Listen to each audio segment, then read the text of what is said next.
Hey everybody, how's it going? I'm coming to y'all with yet another guitar review, and this time we're looking at a carbon fiber guitar. This is the Enya EA-X4 Pro. Now, a couple things before I get too far into this review. The first thing is, this is not a shut up and play guitar demonstration, okay? There are plenty of those on the internet already.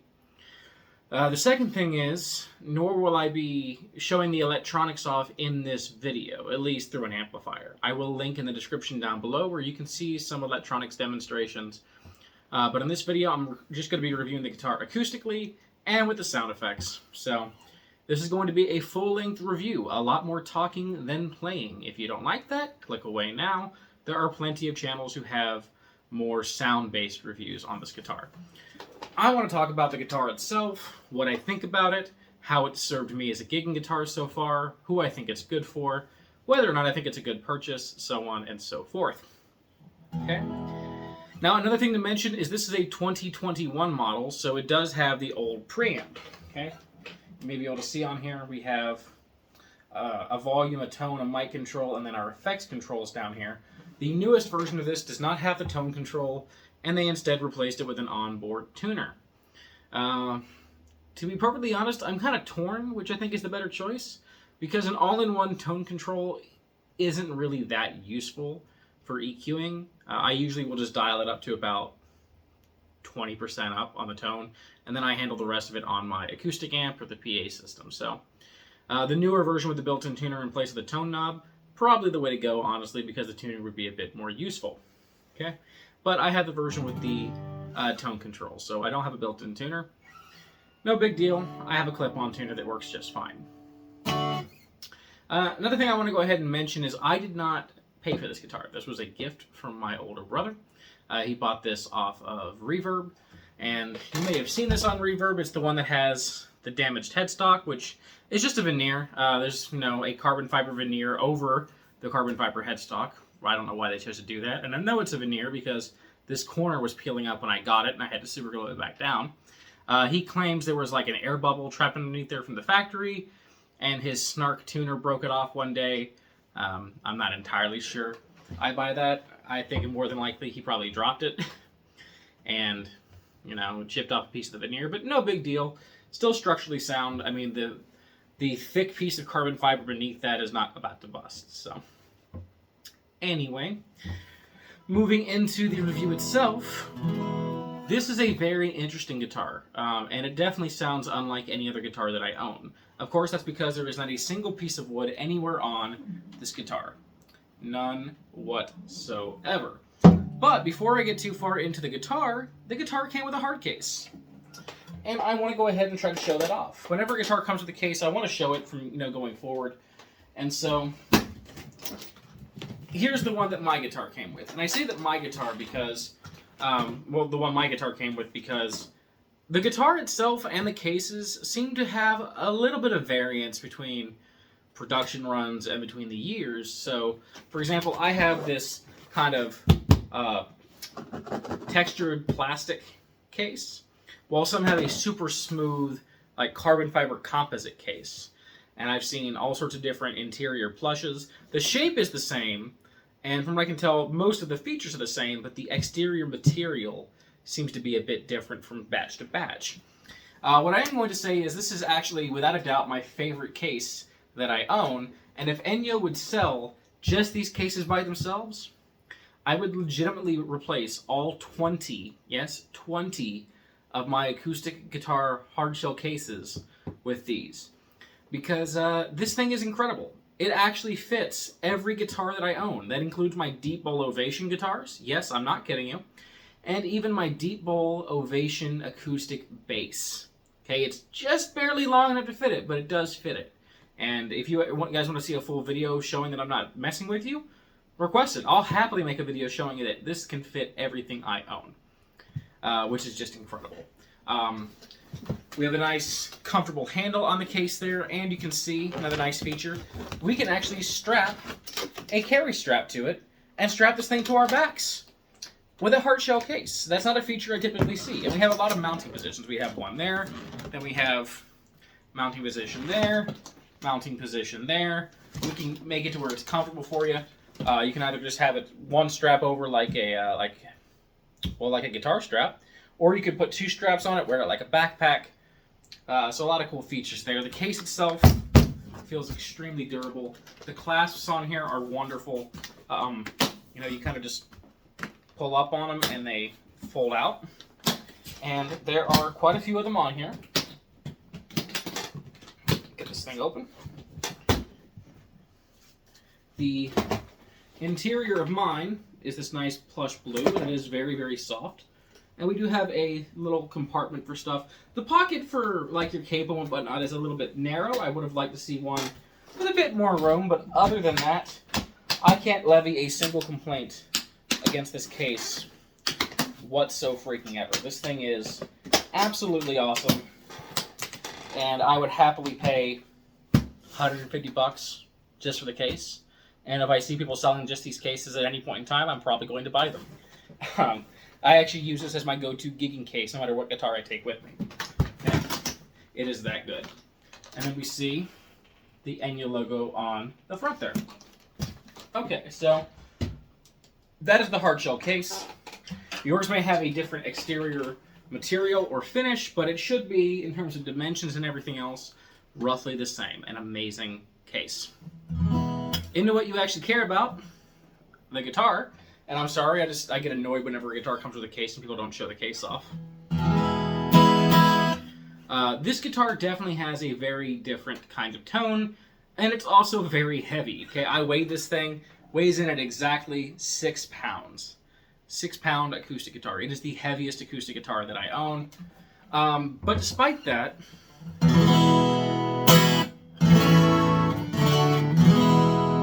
it's still extremely resonant. It's not like when you overbuild a wood guitar with a really thick wooden top and really thick wooden bracing. This still vibrates and resonates. Okay, the test I always tell you to make sure see if your guitar is actually giving you a proper vibration of the top, and therefore the top is reducing the noise, versus if you're getting most of your noise from the strings, is to strum a good hard chord, and then place your palm flat against the guitar behind the bridge, and see how much it dampens the vibrations. Now, it's kind of hard to tell on video, but here in the room, doing so really quiets the guitar down, which means this top is actually resonating quite a bit. It actually is vibrating a lot. Okay, and the top is a carbon fiber. So that beautiful honeycomb pattern. I'm going to talk about that a little bit more in a minute. And the back and sides are a carbon fiber composite. Now you can see the back and sides of mine are nice and glossy. I bet most of you are used to seeing these with the matte back and sides. Okay, like I said, there's some different production runs. From everything that I can tell, you can guarantee a glossy back and side version. If you order the guitar from like AliExpress or Alibaba, apparently the Asian market versions of this, which is the same guitar in every way, just a different finish on the back and sides, the Asian market seems to always get this glossy finish, while the Western market typically gets the matte finish. I don't know why they do it that way, but they do. You can also see that this one has kind of a holographic ring around the sound hole. The newer versions seem to have like a brass ring that runs around. Another bit of a difference there. Carbon fiber composite neck, carbon fiber fingerboard. Okay, we have a Richlite micarta bridge, Tusq bridge pins, Tusq saddle, Tusq nut, and it is inch and 11/16 width. And then the tuners are just branded Enya. However, I very strongly suspect these are Guyker 21:1 ratio tuners that have been rebranded. They look identical in every way. Okay, in terms of how well it stays in tune, these tuners work great. They hold the guitar in tune incredibly well, and that is going to be assisted by the fact that this guitar being all composite, it's not going to change and warp and move with humidity or with the weather or anything of the sort. Like, I have a guitar hanger right next to my window. This is the guitar that goes on there, and it doesn't change it whatsoever because it can't. Carbon fiber doesn't care about temperature, doesn't care about humidity, doesn't care about hot or cold or wet or dry. It's just carbon fiber. And that's kind of a big appeal to carbon fiber, is that you can abuse it a lot more and it'll take it. It doesn't care. Now, carbon fiber is a material that a lot of people are going to be very familiar with, especially if you're a knife nut. And for those of you who don't know, I do have a knife reviewing channel. And we've been very familiar with carbon fiber as like a handle material. Here's a Civivi Elementum with a carbon fiber handle. You can see there. And that has kind of a typical twill weave.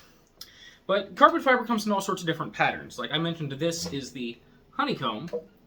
But here I have a Schrade Radic that has a shredded carbon fiber look. I don't know how well this is showing up on camera. Maybe you can see that, maybe you can't. In fact, hold up. Let me wipe my camera lens. Sorry about that. I probably should have done it before I started recording.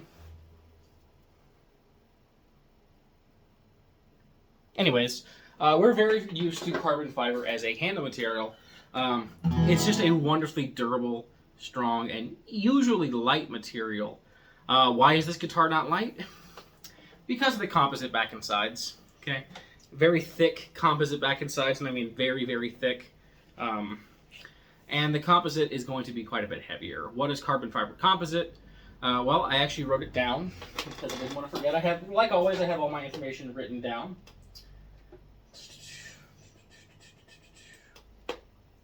Thought I had this written down.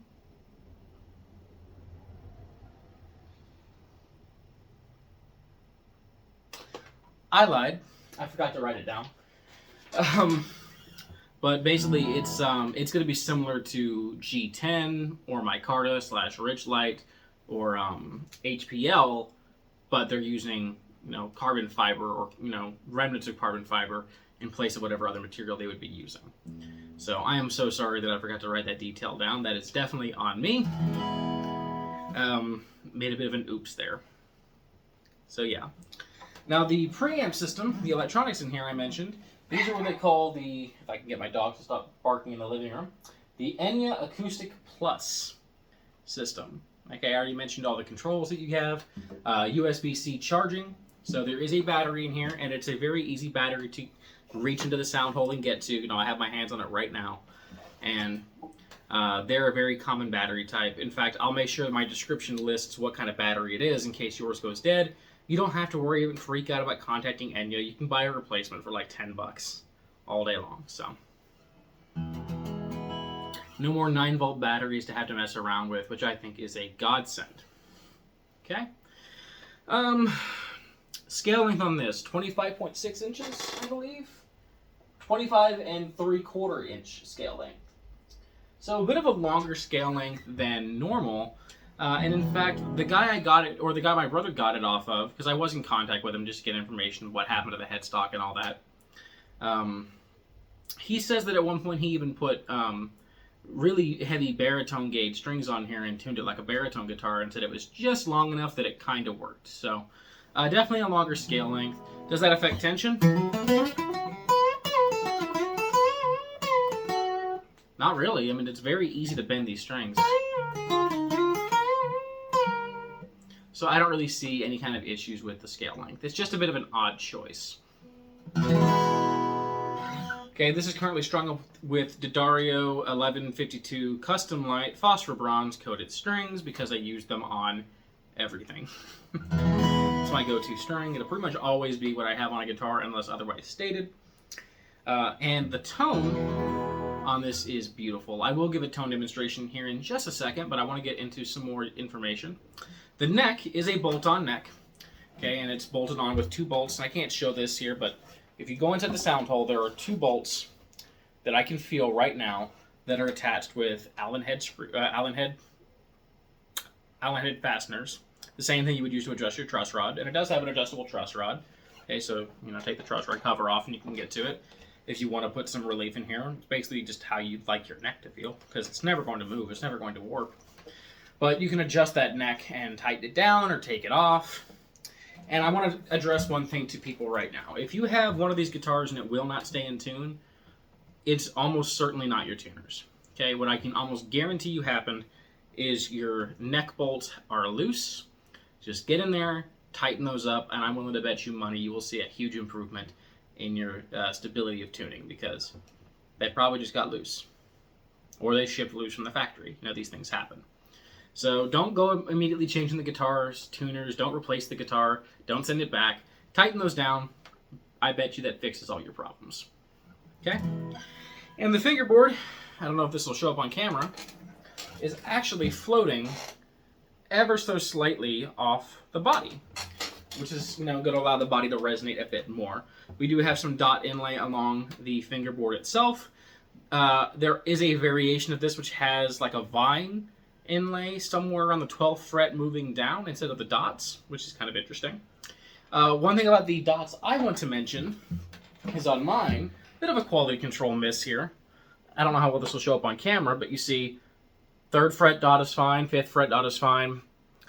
7th fret dot is, it's not quite centered. And then 9th fret dot is fine, 12th fret dots are fine. So, not a major thing, doesn't affect playability in any way. I can still tell where my 7th fret is at a glance if I have to look. It's just something I thought was kind of funny. They couldn't quite get it perfectly centered. Does it matter? No, but I wanted to bring it up anyways. I'll go ahead and scoot a little bit closer, so that way I can give this as good of a demonstration to the tone as I can.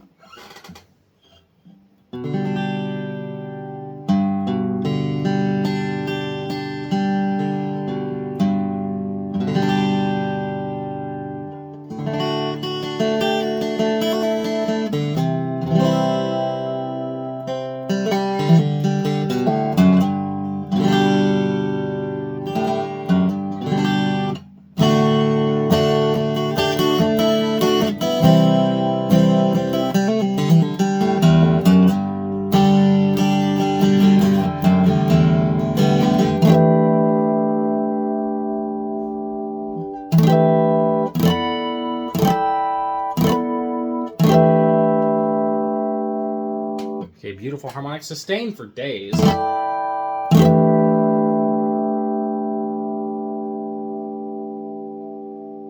It just goes and goes. Still going. Start to die down. Still there a little bit. And now the sustain is gone. So killer sustain on this thing. Really, really impressive.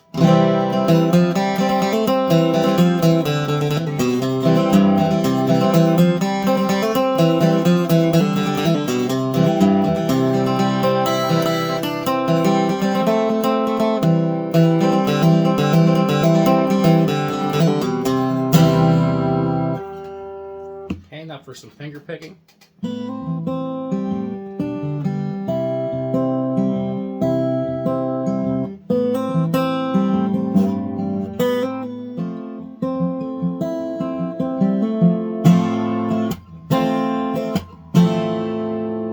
Okay, I'm going to turn this thing on.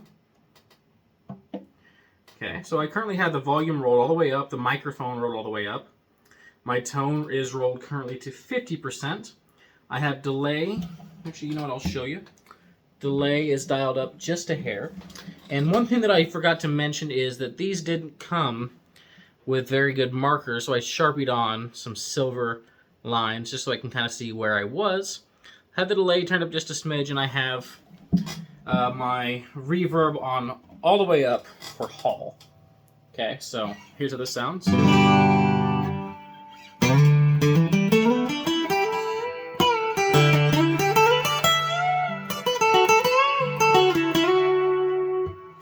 I'll go ahead and grab a capo.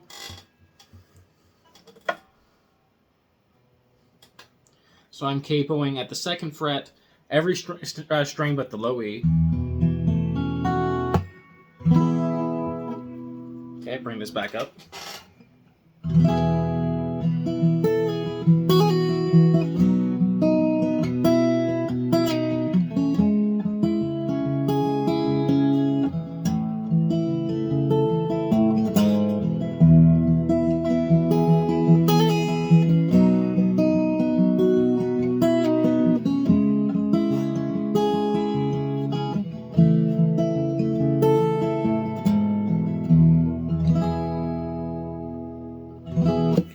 Okay, I'm going to switch that over to some chorus now.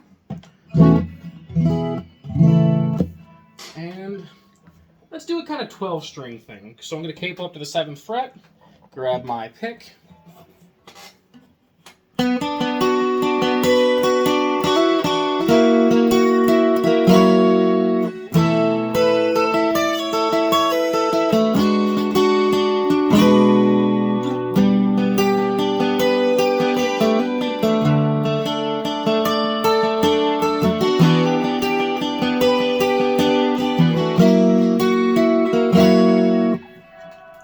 change that over to room reverb and do the same thing.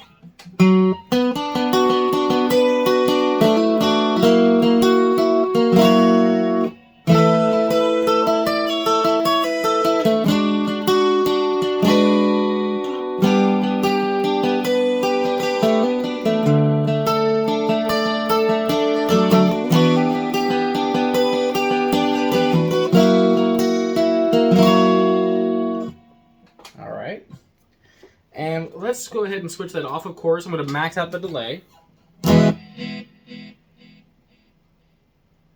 So when you adjust the delay, it's just a matter of how long, like, you know, how much time you want between each delay. So when it's maxed out, now you have a good amount of time. And if I roll it to half,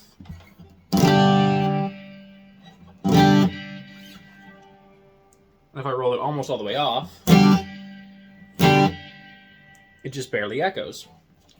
So, love the sound effects built into this thing. Okay, I'm going to go ahead and shut those off now and return to where I was. Roll back a little too far. But I love the sound effects built into this guitar. They sound fantastic, and yes, they do work through the amplifier or PA system as well.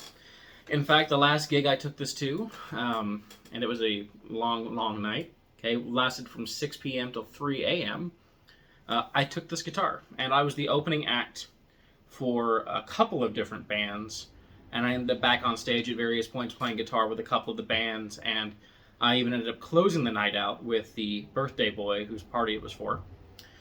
And this is the guitar I took. I just took this and my Behringer Ultra Acoustic ACX 1800 acoustic amp. And I remember, I can tell you exactly the reaction other guitar players who were setting up had when they came over. And they're like, I don't see any pedals. Where are you getting those effects from? Are they from the amp? And I told them, no, they're from the guitar. And I demonstrated it to them, and they thought that was the coolest thing.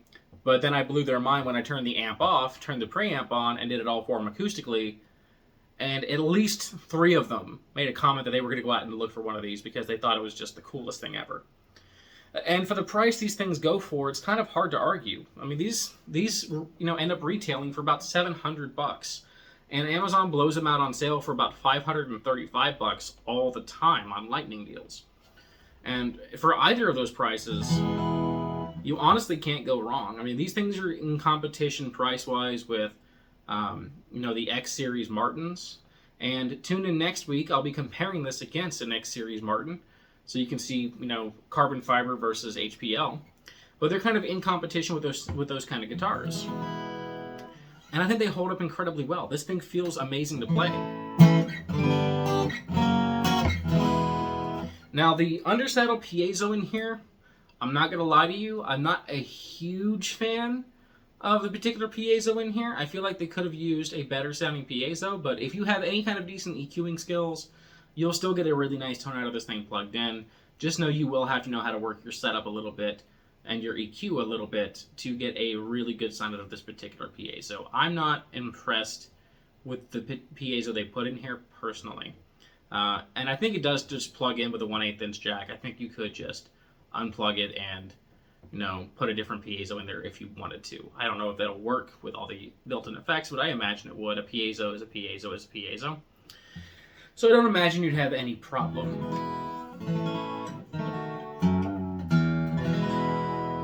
So, I completely forgot to mention the body shape.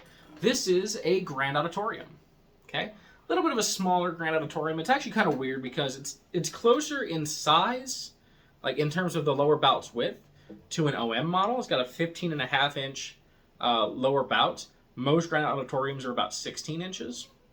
But it's definitely wider than a Grand Concert or, Triple O. So it's what I would call a slightly smaller Grand Auditorium. Okay, so think, Taylor 214 kind of body shape with a nice cutaway here. This cutaway actually reminds me a lot of the Ibanez EW20 that I owned. It's kind of the same extreme cutaway angle, which gives really, really good access to these upper frets. Now, yes, the guitar is made in China, No, that shouldn't bother you. For 700 bucks for a carbon fiber guitar, of course it's made in China. And you know what? That's okay. There's a lot of amazing stuff coming out of China. I mean, that Washburn that I reviewed is from China, and it's amazing. Amazing as a guitar. Not just amazing for a Washburn, it's just an amazing guitar. Eastmans, AMIs, Blue Ridges, they're all made in China, and they're impeccable. So, now the new inspired by Gibson stuff. That one's made in Indonesia, but the new ones are coming out of China. And I've played a couple of them. They're still fantastic instruments. So don't be afraid of Chinese guitars, guys. It's really silly. They're really stepping up their game with production of instruments. It's nothing like it was in the 90s. I mean, you really do get a great guitar for your money. And I love the way this thing sounds.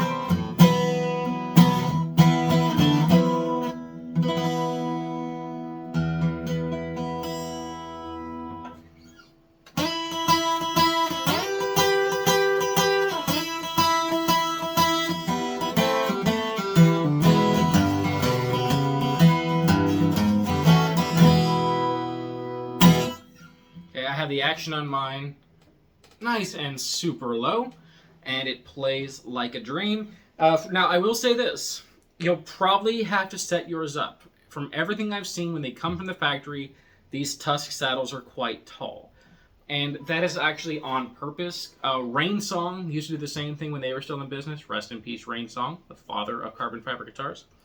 They would purposely leave their saddles tall so people could set them up the way they wanted to set them up. And it did the same thing here. And that actually makes a lot of sense. It's very smart. It lets you, get the exact action you want. Because if they cut it too short or too low out of the box and send it to you, then there's no fixing it. You'll have to shim it or put a new saddle in it. But if they make it too tall, it can be set up according to your specs. Whether you need to do it or your tech has to do it, it's just better that way. Again, I have mine super, super low, but you could get yours set up a little taller. I don't think you get much lower than what I have this one set up for. But it plays amazingly. It really does. A lot to talk about with this guitar. So this is going to be probably my longest review yet because I'm not done. Unlike something like a Rain Song, this guitar is braced. Okay, and I really wish I could show you guys this, but I can't really. I can't really get through that sound hole effectively on camera. But the carbon fiber composite back has molded in bracing to the back itself. Okay.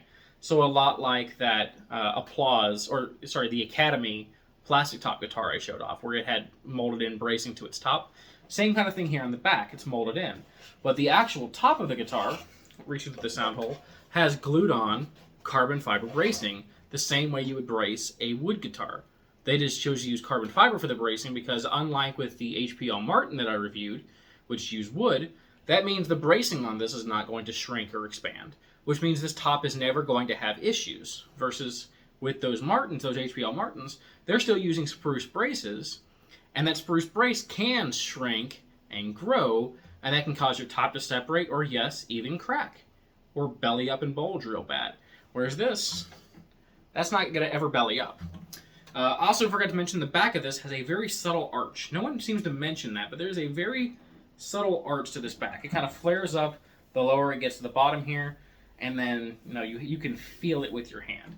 So there is kind of an arched back on this, a bit like a Guild Westerly collection guitar, or that famous Texan that I reviewed. So I think they chose to arch the back to help give a bit more projection.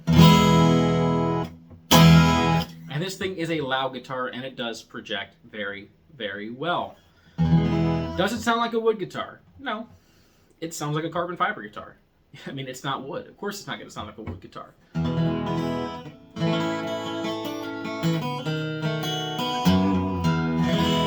Does that mean it sounds bad?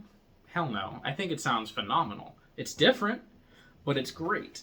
And I could get into all of the specifics of what people say carbon fiber does to a tone.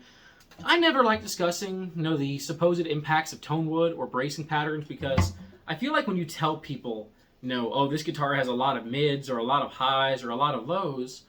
They hear that artificially versus what they would have heard if they just listened with their ears to the sound itself instead of listening to your words and how you think it sounds. We all perceive things a little bit differently. I think this guitar sounds wonderful, but you may hate it. You may think the guitar sounds like crap, and that's okay. We all have different preferences on tone. I may find the lows or the mids or the highs to be perfect. You may find otherwise. I will say this, as a soloist, I usually will do my sets by myself, just a guitar and a microphone. This guitar is very easy to sing with because my voice, the range that I sing in, isn't competing with the guitar. So, it kind of has a section, I'm not going to say what section, that is a bit more compressed. And because I sing in that same general range, that having that section compressed makes it easier to sing with because I don't have to struggle against the instrument, which makes it a perfect singing guitar for me. Okay. Bit of controversy. I have seen people in some forums and even a review here on YouTube that called this a McPherson Sable copy. No. Okay, and I was very respectful in the comment section of that video as well, saying there are many reasons this is not a copy of a McPherson Sable. And his basic argument was, weird placed sound hole, carbon fiber top with carbon fiber composite back and sides, and a honeycomb pattern on the carbon fiber top. Well, let's go ahead and get one thing out of the way immediately. Nobody owns any specific carbon fiber pattern, okay? You can get all sorts of different carbon fiber twill weaves and designs right now. You can go and order whatever pattern you want, including this honeycomb pattern. Enya and McPherson simply chose to use the same pattern. It's not like this is exclusive to McPherson. I mean, I could buy a sheet of this today. Okay, the sound hole placement, yes, they both have sound holes placed in different parts of the guitar. But here, it's a round sound hole on the upper shoulder. On a McPherson, it's kind of a weird ovangular sound hole close to about, the waist of the guitar. So different design on that entirely. Different design on the bridge, different neck profile, different neck attach. Like, they're both bolt-on necks, but the McPherson has a very specific method of attaching the neck, which this does not have. Different bridge, just different everything. This has built-in sound effects. The McPherson does not.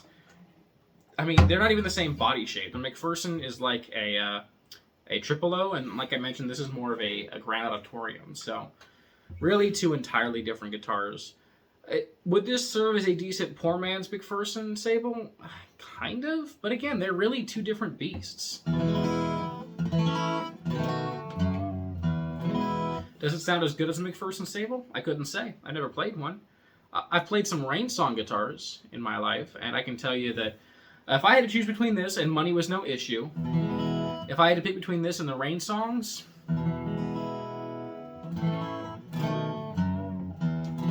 if it was purely based off of acoustic sound, just playing it unplugged with no sound effects, I would go for the rain song. If I was talking about a gigging instrument, the built-in effects on this make it invaluable to me, and I would pick it over the rain songs any day because I can just get so much out of it. If I want to play Dead or Alive, I roll that chorus up and I get that 12-string effect. Or same thing if I want to do Hotel California or All That Glitters Is Not Gold. Those songs are all played on 12 strings originally, and I can get that 12-string effect on my 6-string guitar. If I want to adjust my reverb on the fly without worrying about pedals and whatnot, this guitar has that for me, and it's super easy to use. Okay, the mic on here, I forgot to mention, I don't find the mic very useful.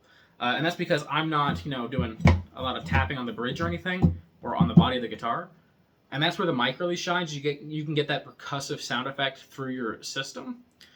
For me, I find the mic just causes a lot of feedback problems, so I just don't really use it when I'm plugged in. When I'm unplugged, the mic is still active for the effects, and so it kind of amplifies the effect volume just a little bit, so I roll it all the way up. But when I'm plugged in, the mic is pretty much always cut completely off, because I don't find it to be useful.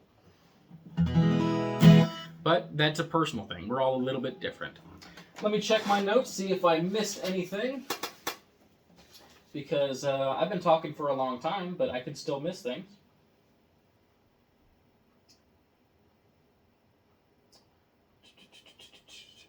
Oh, okay. Yeah, one more thing that I would like to mention.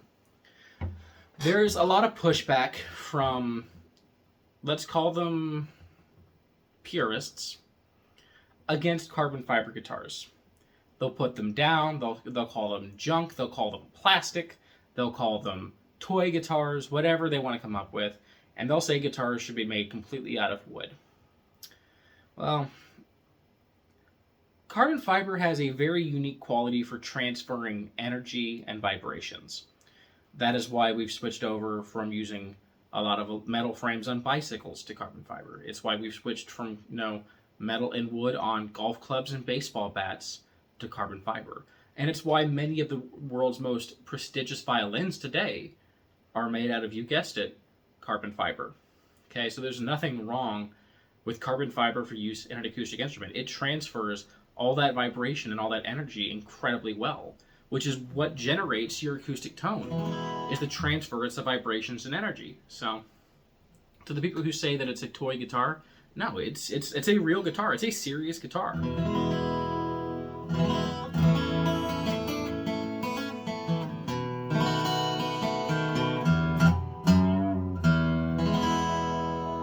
So I don't understand that mindset that feels like it's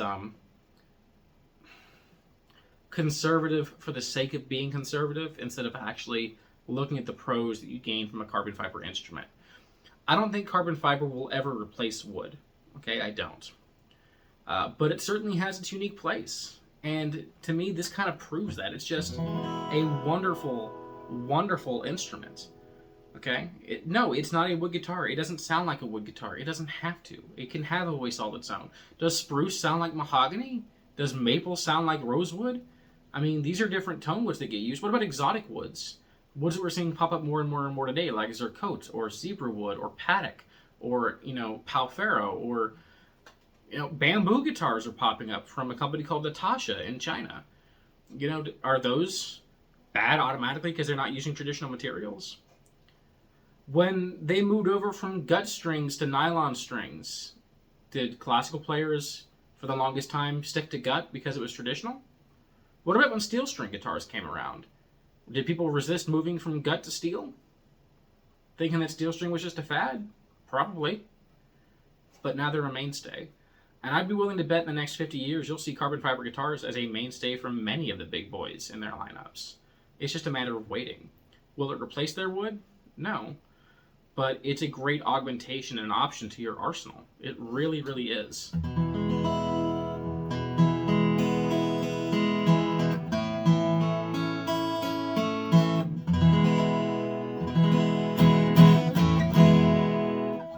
So, I know I've been ranting for damn near 40 minutes here. Very long review, but there's a lot to say. There really is. And I still haven't mentioned this. So you have an output jack for your end pin, and that's on this version. I have seen some that have like a plastic bit here like you would typically see with the Fishman system, even though there's no battery for it, so that's interesting. And the strap button up here is placed correctly on the side of the neck. And the guitar comes with this kind of, fake leather strap, Enya branded, that is honestly nice and soft and very well padded, and that I do use and typically keep in this guitar's case. So another nice goodie that you get. You also get your, your neck / Allen, your truss rod / bolt-on neck adjustment Allen wrench, and the strap comes in a nice cardboard box. It really is just a premium presentation for such an affordable guitar. So, yeah, I feel like I'm going to go ahead and cut the video off here. There's a good chance most people already clicked away bitching the video is too long, and I understand that, but I'm not going to cut it down. I'm not going to edit it down because I feel like everything I said is important. And I warned everyone at the beginning this was going to be a long video. So, the Enya EA-X4 Pro. Do I think it's worth it? Hell yeah. Do you love this guitar but don't love cutaways and or think it's just a little bit too big? Well, they make a mini version as well with all the same features. So check that version out if you want a slightly smaller guitar. I hope you enjoy the review. I hope you enjoy the rest of your day, and I'm going to see you next time. Peace, and take care.